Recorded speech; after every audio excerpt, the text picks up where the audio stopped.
फिर उसके बाद हम लोग देखते हैं कि वो बंदा चैन के ऑफिस में आ जाता है एंड वो बोलता है कि बॉस जंग कहाँ पर है। तभी चैन बोलता है मेरे अंडर काम करते हैं, मैं उनका बॉस हूँ। तभी वो बंदा बोलता है कि ये बहुत ज़्यादा अजीब बात है कि कुछ जैसा बंदा भी किसी के अंडर काम करता है। मेरा नाम वैंग है। वैंग का नाम सुनने के बाद चैन बोलते हैं कि अच्छा आप वो उस वैंग, चले हम बैठ के बात करते हैं। और ल्यू वहाँ पर चाय लेने के लिए चली जाती है। फिर उसके बाद जो वैंग होता है वो बताता है कि मैंने एक शिप को ढूंढा, कई 100 साल पुरानी है और उसमें हमें करोड़ों का सामान मिल सकता है, क्या तुम इसमें मेरी मदद करोगे।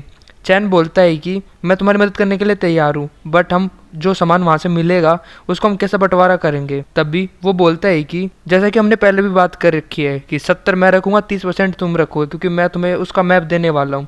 चैन बोलता है कि जो इनिशियल टर्म थी वो अभी के टाइम पे हो नहीं सकती, हमें और भी ज़्यादा चेंजेस करने पड़ेंगे। तभी ये बात सुनने के बाद जो वैंग होता है वो बोलता है कि आखिर फिर तुम्हारे सजेशन क्या है। तभी जो चैन होता है वो बोलता है कि 50-50 करना चाहिए हमें, वरना भूल जाओ। ये बात सुनने के बाद वैंग अपने मन में बोलता है कि ये सारी बातें ये बोल रहा है, बट अभी के टाइम पर कोई भी ऐसा बंदा नहीं है जो ये काम कर सकता है, मेरा सिर्फ यही बंदा कर सकता है, तो मुझे ना चाहते हुए भी करना पड़ेगा। तभी वैंग खड़ा होता है और वो बोलता है कि क्या तुम श्योर हो कि तुम्हें इतना ही चाहिए। तभी जो चैन होता है वो बोलता है कि हाँ मुझे इतना ही चाहिए, अगर आप चाहो तो किसी और के पास भी जा सकते हो, और वैसे भी मेरे अंडर बहुत सारे लोग हैं तो मैं ये काम बड़े आसानी से कर सकता हूँ। ये बात सुनने के बाद वैंग उसे हाथ मिला लेता है एंड वो बोलता है ठीक है हम 50-50 करने के लिए तैयार हूँ। चैन बोलता है कि तो ठीक है, मैं आपके साथ काम करके बहुत ज़्यादा खुश होऊंगा। दूसरी तरफ हम लोग डेप्यूटी चीफ को देखते हैं। वो अपने मन में बोलता है कि जो लाशें हमें समुद्र के अंदर मिली है वह किसी क्रीचर ने उस पर बहुत गंदे वाले निशान मार रखे पंजों के, एंड ऐसा जो क्रीचर वो अब नॉर्मल है, हमें जल्द से जल्द इसको सरकार को बताना पड़ेगा। फिर वो एक मेल भेज देता है जहाँ पर उसको रिप्लाई मिलता है कि जो प्रोफेशनल लोग हैं वो इस पर इन्वेस्टिगेट करेंगे। दूसरी तरफ हम लोग देखते हैं लू को। वो बोलते कि बॉस आपने इतने बड़े बड़े आयरन पिलर क्यों मंगवाए हैं। तभी वो जैंग होता है वो बताता है कि ये सारे पिलर मैंने इसलिए मंगवाए ताकि पानी के लेवल को बढ़ा सके, और इसकी वजह से जो सी ड्रैगन्स होंगे वो भी हमारे पास नहीं आएंगे। ये सारी देख के वो लड़की इंप्रेस हो रही होती है। दूसरी तरफ जो चैन होता है उसके पास पैसे खत्म हो रहे होते हैं, अब उसके पास सिर्फ 3,21,000 रुपये बचे होते हैं एंड वो अपने मन में बोलता है कि मुझे और पैसे कमाने पड़ेंगे। फिर उसके बाद हम लोग गार्डन कॉम्प्लेक्स को देखते हैं जहाँ पर चैन लू को छोड़ने के लिए आता है। लू बोलते है कि बॉस मुझे माफ़ कर देना आपको इतना ज़्यादा ट्रबल देने के लिए, क्यों ना आप मेरे घर के अंदर आ जाओ, फिर हम थोड़ी बहुत चाय पानी पी लेंगे। तभी जो चैन होता है वो बोलता है कि किसी और दिन आऊँगा, अभी मैं थोड़ा काम में बिजी हूँ। तो लू बोलते ठीक है बॉस समझ गई। एंड फिर वो अपने मन बोलते आखिर ये मैं क्या कर रही हूँ, मैं उस पर फ्लर्टिंग कर रही थी, मैंने उसको अपने घर पे आने के लिए बोल दिया, अगर वो सच में घर पे आ जाता तो क्या मैं उसके साथ वो भी करने की सोचती, बट मुझे अभी रुकना पड़ेगा इन सारे ख्यालों को। दूसरी तरफ जो चैन होता है वो अपने मन में बोलता है कि आज रात को जब मैं खाना खा रहा तो मैंने गलती से चॉपस्टिक तोड़ दी थी, मुझे अपनी स्ट्रेंथ को भी कंट्रोल करना पड़ेगा तभी मैं आगे बढ़ पाऊंगा, इसलिए मुझे और भी ज़्यादा प्रैक्टिस करनी पड़ेगी अपनी स्ट्रेंथ को कंट्रोल करने की। चैन फिर रात को फिर से ट्रेनिंग करने लग जाता है पत्थरों के साथ एंड वो अपने मन में बोलता है कि मुझे अपनी जो पावर उसे फुल्ली मास्टर करना पड़ेगा तभी मैं इसको अच्छे से कंट्रोल कर पाऊंगा। एंड वो बोलता है कि अभी के टाइम पे मैं 30 मीटर की रेंज के अंदर अपने ओरा का इस्तेमाल करते हुए आसपास की सारी चीज़ों को सेंस कर सकता हूँ, और अभी के टाइम पे सब कुछ ठीक लग रहा है मुझे। फिर हम लोग 3 दिन के बाद देखते हैं जहाँ पर जो इग्वाना होता है वो एक रेड आई फिश को खा लेता है जो कि म्यूटेंट हो, जिसकी वजह से उसे 210 इवोल्यूशन पॉइंट प्लस मिलते हैं। एंड जो चैन होता है वो अपने मन में बोलता है कि सच में अभी के टाइम पर मैं उस शिप के नीचे हूँ जहाँ पर वैंग मुझे बताने वाला है कि वो डूबी हुई शिप कहाँ पर है। फिर वो वैंग को फ़ोन मिलाता है एंड वो बोलता है बॉस वैंग मेरी क्रू वहाँ पर आ चुकी है, तो आप जल्दी से मुझे बता सकते हो। ये बात सुनने के बाद वैंग बोलते क्या तुम इतनी जल्दी पहुँच भी गए। चैन बोलता है कि हाँ हम पहुँच गए हैं। एंड वो अपने मन में बोलता है कि मैंने अपने जो हो रहा है उसको 15% और बढ़ा लिया, जिसकी वजह से मैं अच्छे से अपने कंट्रोल कर पा रहा हूँ अपनी पावर को, और मैं अपनी स्ट्रेंथ को अच्छे से मल्टीप्लाई भी कर पा रहा हूँ। फिर जो वैंग होता है वो बोलता है कि मैं तुम्हारे क्रू के एक भी बंदे को नहीं देख पा रहा, क्या वो ऑलरेडी पानी के अंदर चले गए हैं क्या। चैन बोलता है कि हाँ वो पानी के अंदर चले गए हैं, आप इस लोकेशन बताओ। तभी वैंग बताता है कि अभी तुम्हें 200 मीटर नीचे जाना पड़ेगा, फिर उसके बाद तुम्हें लेफ्ट साइड में जाना मेरी बोट के, और वहाँ पर तुम्हें 700-800 मीटर डीप अंदर वो शिप मिल जाएगी। फिर जो चैन होता है वो ढूंढने लग जाता है बट उसे कुछ भी नहीं मिलता। एंड वो बोलता है कि पानी का जो प्रेशर है वो बहुत ज़्यादा ही है, इतनी ज़्यादा नीचे, एंड मुझे भी प्रॉब्लम हो रही है, बट वहाँ पर उसे कुछ भी नहीं मिलता है। फिर वो चैन को फोन मिलाते हुए बोलता है कि 800 मीटर नीचे कुछ भी नहीं है और 200 मीटर की रेडियस में भी कुछ नहीं है, मैंने सब कुछ चेक कर लिया है। ये बात सुनने के बाद वैंग बोलता है क्या तुमने इतनी जल्दी सब कुछ ढूंढ लिया है। एंड वो हैरान होता है कि कैसे 700-800 मीटर की रेंज उसने सिर्फ 20 मिनट में ढूंढ लिया, आखिर ये कैसे पॉसिबल है सोच रहा होता है। तभी उसका जो साथी होता है वो बोलता है कि ये बातें बहुत साल पुरानी है, यानी कई 100 साल पुरानी बात, तो शायद वो लोकेशन चेंज हो गई होगी होगी, हमें शायद 1 किलोमीटर ईस्ट में ढूंढना चाहिए। ये बात सुनने के बाद वैंग बोलता है कि चैन मुझे माफ़ कर देना, शायद तुम्हें 1 किलोमीटर ईस्ट में ढूंढना पड़ेगा। फिर जो चैन होता है इग्वाना का इस्तेमाल करते हुए 1 किलोमीटर ईस्ट में ढूंढने लग जाता है अपनी सेंसेस का इस्तेमाल करते हुए, और उसे शिप मिल जाती है। एंड वो बोलता है कि हाँ मुझे मिल गया। एंड फिर वो अपनी मशीनों का इस्तेमाल करते हुए सामान को बाहर निकाल लेता है।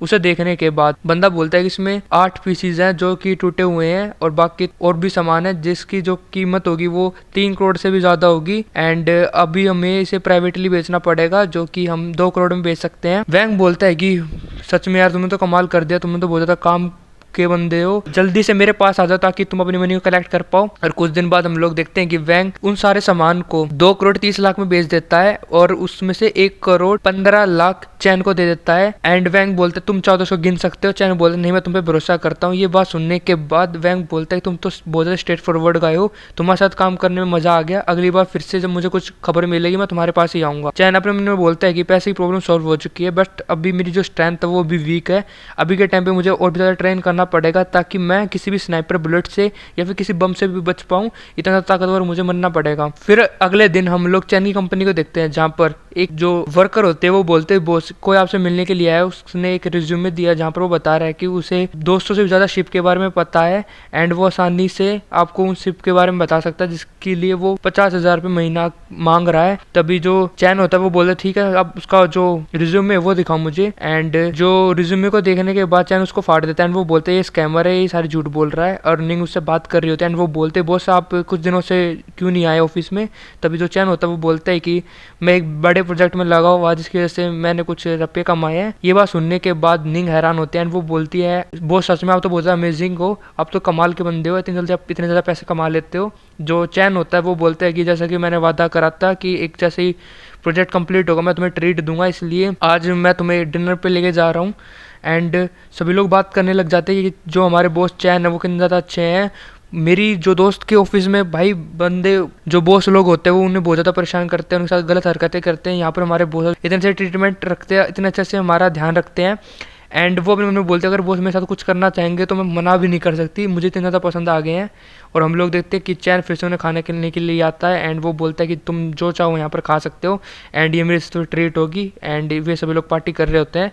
तभी वहाँ पर एक बंदा आता है, एंड वो बोलता है कि तुम्हारा नाम ही चैन है और तुम थाईलैंड मराइन इंडस्ट्री के मालिक हो। तभी वो बंदा बोलता है कि मिस्टर चैन मेरा नाम ली है और मैं डेप्यूटी जनरल मैनेजर हूँ ताई होंग ग्रुप का, और मैं वैंग का काफ़ी अच्छा दोस्त हूँ। फिर ये बात सुनने के बाद चैन बोलता है हेलो। तभी जो ली होता है वो बताता है कि ब्रदर चैंग मैं समुंदर के अंदर डूबी हुई शिप से रिलेटेड आपसे बात करना चाहता हूँ।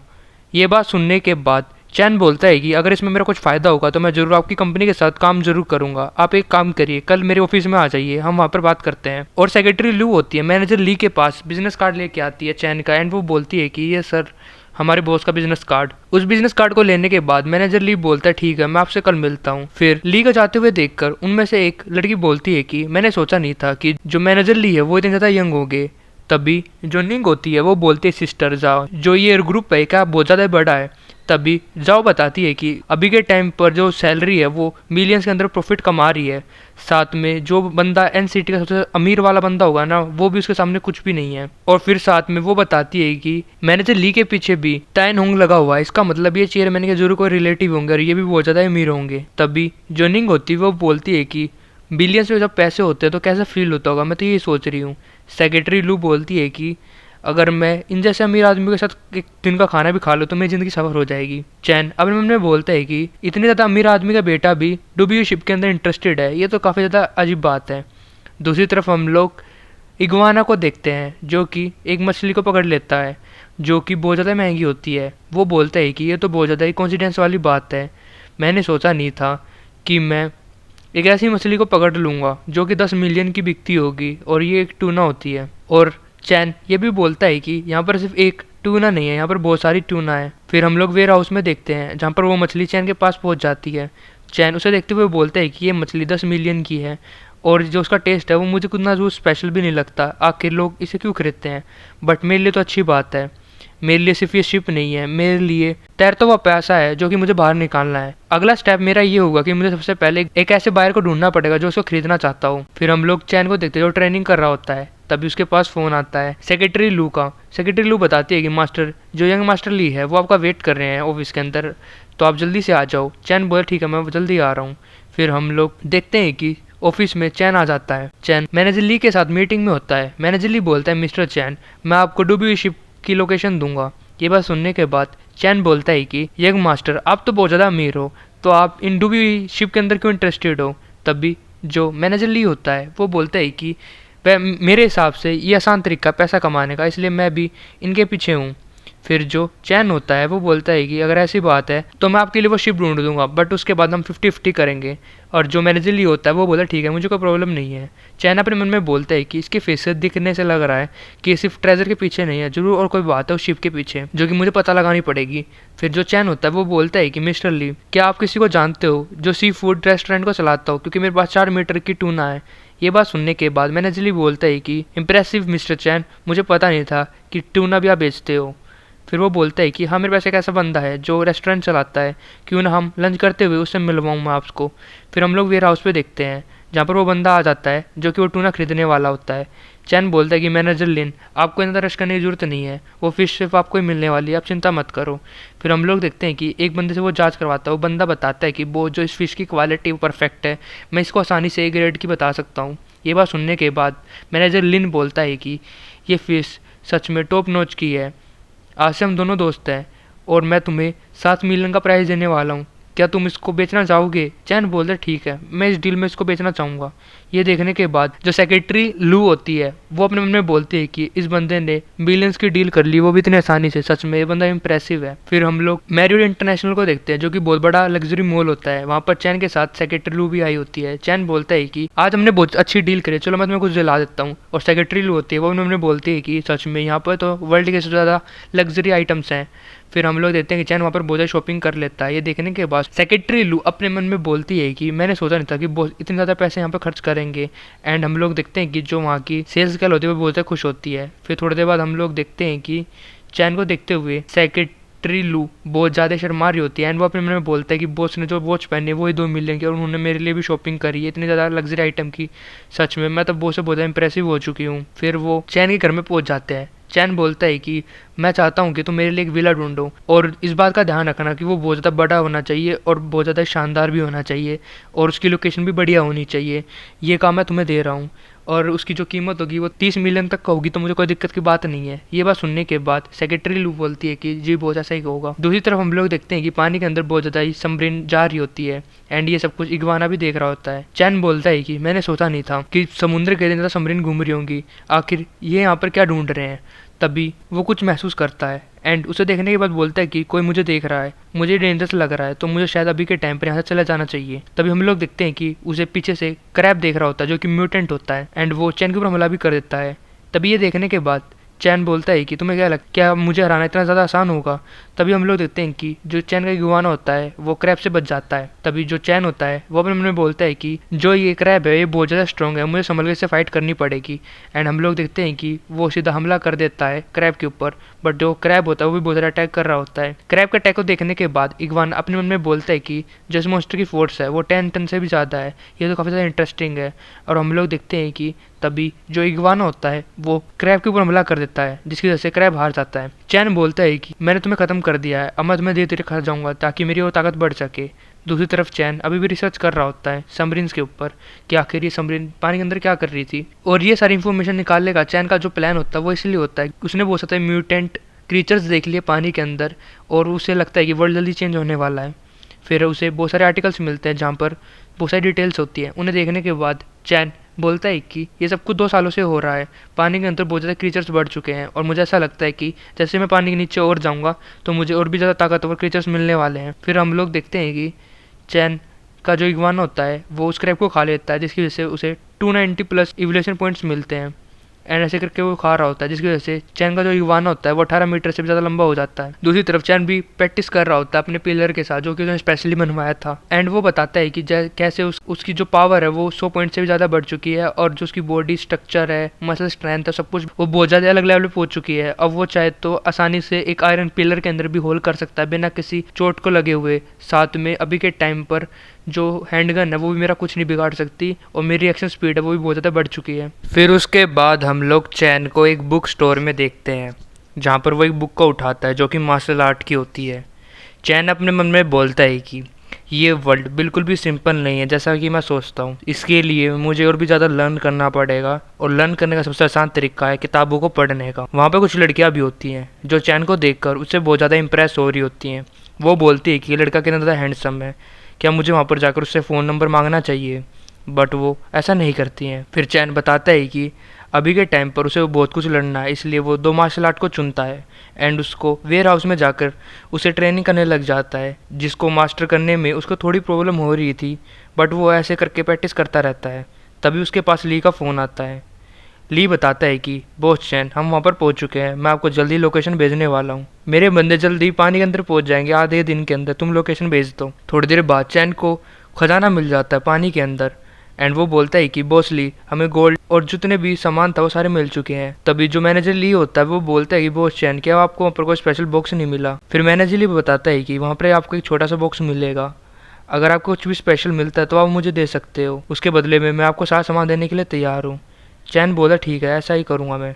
एंड फिर जो चैन होता है वो बोलता है कि यहाँ पर 20 मिलियन से भी ज़्यादा सोना है, फिर भी वो उस स्पेशल बॉक्स के पीछे है, आखिर स्पेशल बॉक्स के अंदर क्या है। फिर वो स्पेशल बॉक्स को ढूंढ लेता है, उसके अंदर एक पिल होती है। उसे देखने के बाद वो बोलता है कि ये एक तरह की पिल है, आखिर वो इसके पीछे क्यों है, आखिर वो इसमें से क्या चाहता है।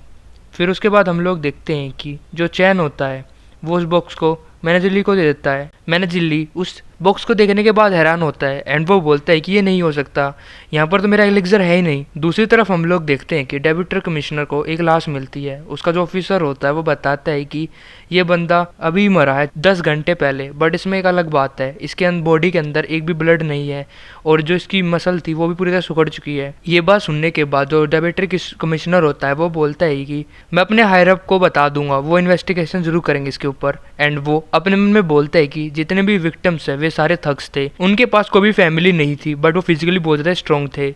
फिर वो बोलता है कि जितने भी आसपास क्लब वगैरह हैं सभी को बंद करवा दो, इस सिटी के अंदर आज कोई भी क्लब नहीं चलेगा। ये बात सुनने के बाद उसका जो असिस्टेंट होता है वो बोलता है जी सर ऐसा ही होगा। रात को हम देखते हैं कि एक लड़की किसी की बॉडी के अंदर से खून निकाल कर उसको खा रही होती है। दूसरे पल हमें पता चलता है कि उसकी लाश भी पुलिस वालों को मिल जाती है। डेप्यूटी कमिश्नर गुस्से के साथ बोलते हैं कि आखिर 4 लोगों की मौत और कैसे हो सकती है, मैंने तो बोल दिया था ना कि कोई भी क्लब नहीं खुलेगा। दूसरी तरफ हम लोग चैन को ट्रेनिंग कर रहा होता है एंड वो बोलता है कि मैं कुछ दिनों से ट्रेनिंग कर रहा हूँ और मेरी जो प्रोग्रेस है इन दोनों मार्शल आर्ट के अंदर वो काफ़ी अच्छे से हो पा रही है। एंड जो सिस्टम होता है वो बताता है कि आपने एक नई मार्शल आर्ट टेक्निक को सीखा है, आप उसको क्या बोलना चाहोगे। तभी जो चैन होता है वो बोलता है कि मैं उसको एक्सक्लूसिव फिस्ट बोलने वाला हूँ, क्योंकि मैंने इन दोनों टेक्निक्स को एक साथ मिलकर इस टेक्निक को बनाया है।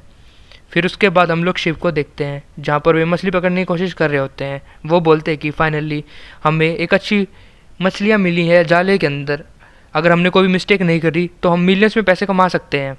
तभी जो का साथी होता है वो बताता है कि बॉस जो हमारा नेट है वो फट चुका है। ये बात सुनने के बाद जो उसका साथी होता है वो हैरान होता है एंड वो बोलता है कि हमारा जो नेट है वो कैसे फट सकता है, वो कहाँ से फटा है। तभी वो बताते हैं कि वो मिडल से फटा होता है। ये देखने के बाद उसको गुस्सा आने लग जाता है, आखिर कैसे ये सब कुछ हो रहा है। और हमें पता चलता है कि ये सब कुछ चैन की गवाना कर रही होती है, वो मछलियों को तो खा रही होती है, साथ में सभी नेट्स को भी ख़राब कर देती है। चैन बोलता है कि मैं पानी के अंदर आसानी से रह सकता हूँ और कोई भी डिटेक्टर है वो मुझे डिटेक्ट नहीं कर पा रहा, क्योंकि मेरी जो एबिलिटी है वो कमाल की है। एंड ऐसे ही मैं बहुत ज़्यादा खाना भी मिल पा रहा है इन सभी लोगों की वजह से। एंड वे आदमी रो रहे होते हैं कि कैसे उनके फिशिंग नेट सारे फटे हुए हैं एंड वो बिल्कुल भी पैसा नहीं कमा पा रहे। वो बोलते हैं कि आखिर कौन सा मॉन्स्टर इस पानी के अंदर रह रहा है। दूसरी तरफ हम लोग देखते हैं कि चैन आराम कर रहा होता है, तभी उसके पास मैनेजर ली का फ़ोन आता है।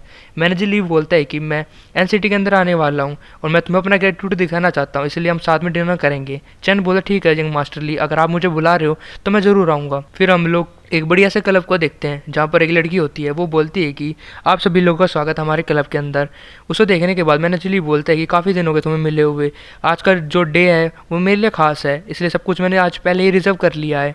एंड हम लोग देखते हैं कि वहाँ पर लड़कियाँ नाच रही होती हैं, उन सभी के बीच में चैन और मैनेजर ली बैठे होते हैं। चैन ये सब कुछ देखने के बाद अपने मन में बोलता है कि ये क्लब तो कमाल का है, यहाँ पर तुम बहुत सारी सीक्रेट डील्स भी कर सकते हैं। पार्टी खत्म होने के बाद चैन अपनी गाड़ी से जा रहा होता है, तभी वो कुछ डिटेक्ट करता है कि कोई उसका पीछा कर रहा है। ये देखने के बाद वो बोलता है कि कोई मेरा पीछा कर रहा है, बट वो मेरे ओरा के अंदर आ चुका है और उसके ओरा से अभी फैल हो रहा है कि वो एक मॉन्स्टर है, जैसे कि मेरा जाइंट लेजर्ड है। एंड वो बोलते हैं क्या ये एक तरह का मॉन्स्टर गोस्ट है, बट कोई बात नहीं, वो अपनी मौत के पास ही आ रहा है। तभी हम लोग देखते हैं कि वहाँ पर कुछ कपल्स भी आते हैं जो बोलते हैं क्या तुम हमारे साथ रेस करना चाहते हो। चैन बोला ठीक है आ जाओ रेस पे। एंड वो बड़े आसानी से उन सभी को हरा देता है रेस के अंदर। ये देखने के बाद वे भी हैरान होते हैं कि कैसे वो कट मारते हुए जा रहा था। वे बोलते हैं कि क्या ये अपने आपको मारना चाहता है। चैन अपने मन में बोलता है कि इन सभी बच्चों को हराना तो आसान ही था, वैसे भी मैं तो इतना ज़्यादा स्ट्रॉन्ग हूँ, अगर एक्सीडेंट हो भी गया तो मैं बच जाऊँगा, पर ये मेरी तरह रेकलेस नहीं हो सकते। पर इतनी ज़्यादा स्पीड होने के बावजूद भी वो मॉन्स्टर अभी भी मेरे पीछे है। एंड फिर वो बीच पे अपनी गाड़ी को रोक देता है।